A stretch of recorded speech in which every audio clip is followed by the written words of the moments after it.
I think the Duet might be one of the most overrated weapons that I get comments on in Fortnite Save the World. It is a fine AR. It shoots very slow, hits pretty hard, crits pretty hard, and it has this special Steampunk 6 perk where when you eliminate an enemy, a cloud of steam spawns and it kills the enemies around it, and it actually does a frankly lots of damage. It does a frankly lots of damage. So when using that, this weapon can be pretty good at crowd clearing, but it means you need to eliminate an enemy. So when you're going up against a Smasher, Miss Monster, or Mini Boss, you are not going to be getting those clouds of steam very consistently, and you're going to be losing a significant amount of your damage.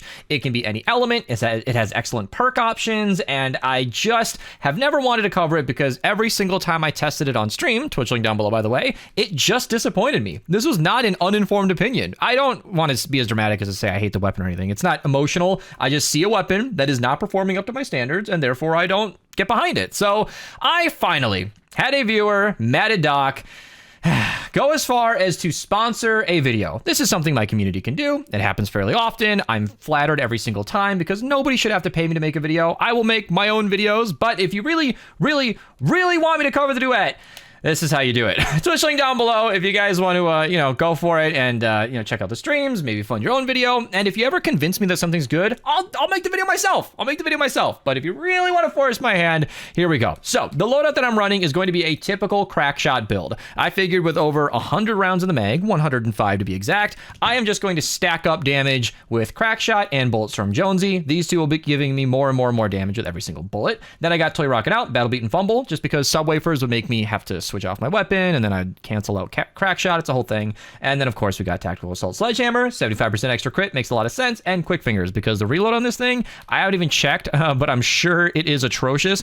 2.5 seconds. That is not the amount of time I want to wait. So we're just gonna throw a grenade, shockwave, whatever, hop into a retrieve the data, and check this thing out. All right, so a little thing is if you don't see the steam cloud, you need to have your effects on at least medium, I believe. So we're gonna go through this together because it's a common issue.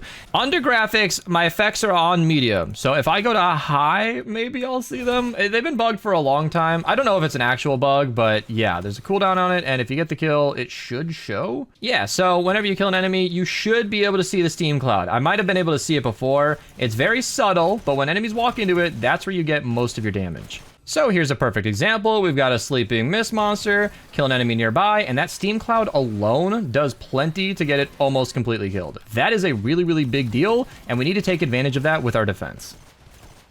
So I wasn't sure if an encampment would be the perfect place to show off this weapon given how spread out encampment enemies tend to be, but this is actually a very specific encampment that I've shown before. All the enemies come to like this little area where they're kind of at a choke point, and it allows you to take advantage of that steam cloud. And we are going to be taking advantage of that a lot. It spawns every 4 seconds, but it's a big deal. It's where we get most of our damage, and it's going to be required to make this weapon do anything. All right, so let's trap this defense.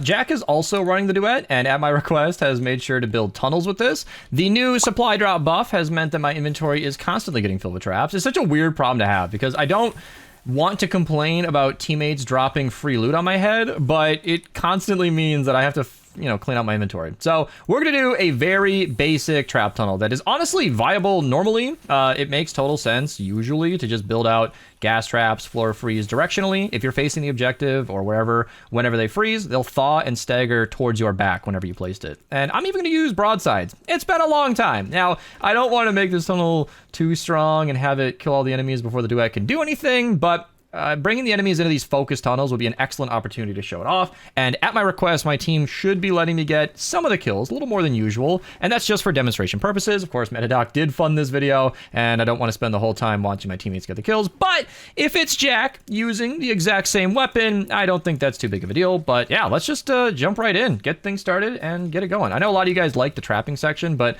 this is going to be a pretty basic defense. There aren't really a lot of spawns on this side. It's all on the southwest side over here. I am going to grab the Jabberwocky just in case things get a little heated, but yeah, here we go. So normal enemies get a kill, spawns the thing on the ground. Effects, by the way, I run them on low because when enemies spawn, they have like a lightning. See that lightning sparks whenever they spawn in.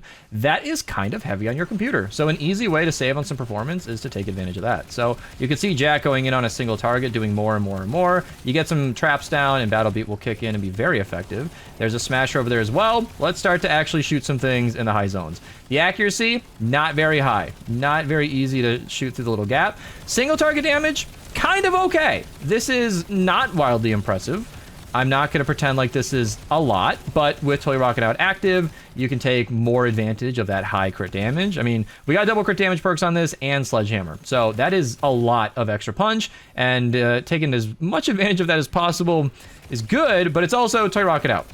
I don't always like to judge a weapon based on how good the team perk makes it, but yeah, you can see it's kind of struggling there. Had to reset Crack Shot. This is not that far of range, but you can see the low accuracy is really working against us there. There's a Smasher getting annihilated. Oh, there's a Mist Monster getting annihilated by the traps. Like I said, I don't want these tunnels to be too good, but I mean, honestly, gas, floor freeze, broadside. This is a loadout, or tunnel at least I should say, that I've shown on my channel for a long time. My Beast Trap Tunnel Guide shows it as well. Smasher inside of the elemental smoke is actually pretty good. The fact that this weapon can be any element is very, very nice. That's big credit towards it. There are a lot of weapons in this game that can't be any element. There we go. Kill an enemy, walk into the tunnel. Nameless, can you please let the Smashers come to us? I want to show off this weapon as much as I can. I know my team is excited. They've been running missions with me, and I appreciate it whenever they can help, because if I'm showing off a weapon, I really want to take advantage of that opportunity. It's weird to use a crack shot build with this because I don't know. I'm so used to running wafers and sledgehammer. Traditionally, I think that's better, but if there's a high enough mag size, the math does support Crackshot. He does a really good job, and I want this weapon to be as strong as possible. So there you go. You kill one enemy, and I guess I'm off cooldown for the smoke. So there it is. There's the steam, I mean, and walking into it, it does a lot of damage. You can close off an entire spawn area. In fact, this northwest section might be the perfect spot for me and Jack to hang out, because as long as they're running up this hill, if I can kill a baby enemy in time, I know the shielder is getting in my way. This is going to do a lot. This is where I think commenters are coming from. So I'm not just here to be mean and talk about how my viewers are all wrong. I think people see a weapon doing lots of damage and they want to tell me about this because this is what they're doing. You have to set it up. You do need to play in a position like this where the weapon is optimal. In this configuration, this is S tier. This is S tier. The fact that Jack and I can just lock down this entire spawn section just because they're walking to this one choke point, that's amazing.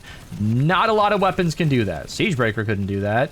So that is where I think people are coming from. But this is so situational that I just can't sign off on it. That's not, in my opinion, the Duet being an extremely good underrated weapon. That's just a niche weapon being very good in its niche. It's doing a really good job for the scenario where it thrives. And that's fun. I'm not saying nobody should ever use the Duet. It's just been hard to feature it on the channel because getting a natural choke point like that is really difficult. So you can see this defense actually has two of them. We did not set that up. I don't prep my videos like that, not normally. But yeah, this is actually a really good showcase of where this weapon can thrive, and the single target damage is fine. You know, we saw it earlier, a little bit of Toy Rockin' Out versus Smasher goes a long way, and you can see the enemies are now dying to that smoke, which I believe, I keep calling it smoke, it's steam, but you get the idea. I think it does do extra damage if I'm critting, so if Toy Rockin' Out is active, it does more damage. I don't know if the smoke or steam can crit, but you can see it's still doing the job, and it really needs Toy Rockin' Out. 4.5 fire rate is what we're working with. I did have a fire rate perk on this weapon the last time I was messing around with it. I opted for the double crit damage as we saw. I don't know if that's strictly better or not. I figured I just wanted to get the most value out of all of my shots as we are running Crack Shot, and we are going to be running this thing until it's empty, so I wanted to make maximum effect, maximum use out of it. So whether or not that was the right call is kind of up to you guys, but with a 4.5 fire rate, it felt like a fire rate perk made sense. This is, once again, just a wonderful, wonderful showcase of where this weapon thrives. Getting a bunch of enemies walking into the steam is so strong. The steam is very, very good. In fact, it makes, in my opinion, the entire steam set, steampunk set, really underrated. In fact, the Cloudburst, link to that down below, is a weapon that I think in the thumbnail I said that you don't need traps because of the same situation. Any good steam weapon, Cloudburst is definitely one of them, top 5 bow in my opinion, can lock down an entire tunnel on its own. That's really, really, really strong. So I don't think the Duet is anybody's new everyday AR, but, you know, in the right scenario, you can make it work. And honestly, thank you, Matadoc, again, for funding this video. I can be a little hard-headed. You know, my standards are pretty high. Been playing this game a lot of years.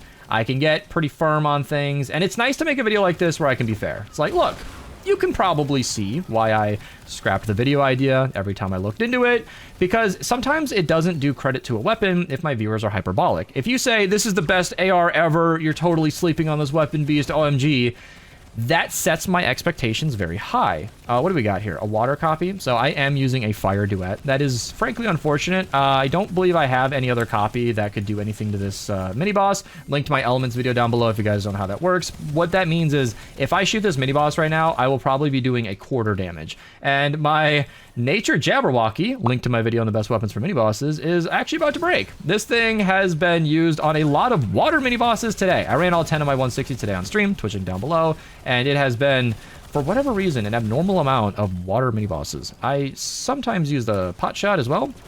Jabberwocky, if all the cannonballs hit, is very, very strong, and yeah, I like killing the mini boss. Even in a duet showcase, come on, gotta come over here. If I had a different element duet, as we've made abundantly clear, I do not consider the duet a make 3 copies for every element type of weapon, but if I did have a copy, I'd use it there. That's a pretty good cleanup. I was really hoping to kill that baby enemy nearby. Not only is killing babies a great pastime of mine, but it's also just really, really where this weapon's damage comes from. So here's a smasher. Let me see if I can stall him just for a second, and then kill a normal enemy nearby. And I want to watch that. Yeah, that was over 1.4 million on the Steam. Maybe it was my weapon, I'm not sure, but that was a lot. Like, a good chunk of its health came from just the Steam Cloud, and it's missing this one, which is unfortunate. Of course, I made a huge point to set up all of these tunnels at the beginning of the video, and then we've basically not used it at all. But, oh, there's totally rocking out, and cannonballs and a teammate. That's a pretty fast smasher kill, but yeah. If you stand in the tunnel and you play defensively and you don't have an energetic team like I've got, you stand in this back tunnel and it actually does a pretty decent job. And that's right there why I don't love broadsides. Link to my best perks in the broadsides video, link down below. I remade that video recently because a lot of people don't have a wall in front of it, and I get a lot of screenshots when that happens. Oh, there we go. There's a cloud doing damage. Still not that impressive. Maybe it's off cooldown. I thought it wouldn't have been. Yeah, pretty tough. As soon as the walls go down, it's just like the broadside. Yeah, once you got the enemies fanning out, the duet, look at that single target. Without totally rocking out, this is pretty deep into Crackshot's bonus. It's just not that good. And the new defenders following us around are kind of a liability in this case, where they are literally standing in front of me blocking my shots, which is not where I need them to be. Yeah, so if it's not in the cloud, it's a real nerf. So you can see the point. We're in the last 10 seconds of the mission at this point, but basically, if you can line up a situation where the Steam Cloud is hitting lots of targets, it is an extremely good S-tier crowd clearer. Even versus Smashers. In all other scenarios, it's a way too slow fire rate weapon with way too low accuracy, which reduces it to short-range combat and reliant on crits, which is a lot of downsides, but it could be a lot of fun if you can make it work. All right, thank you again, Mad Dog, for funding this video. I hope you guys appreciate it, because this is a video I was definitely not going to make. In fact, I wasn't even going to record another video today. So not only did you finally get the duet video, but you got a completely extra video on the channel altogether. So thank you for watching. Thank you to him for funding. Subscribe if you're new. Twitching down below. See you guys in the next one, and just have a good rest of your day. All right, it's sunny outside for me. If that's you, then go on a walk. You'll love it. And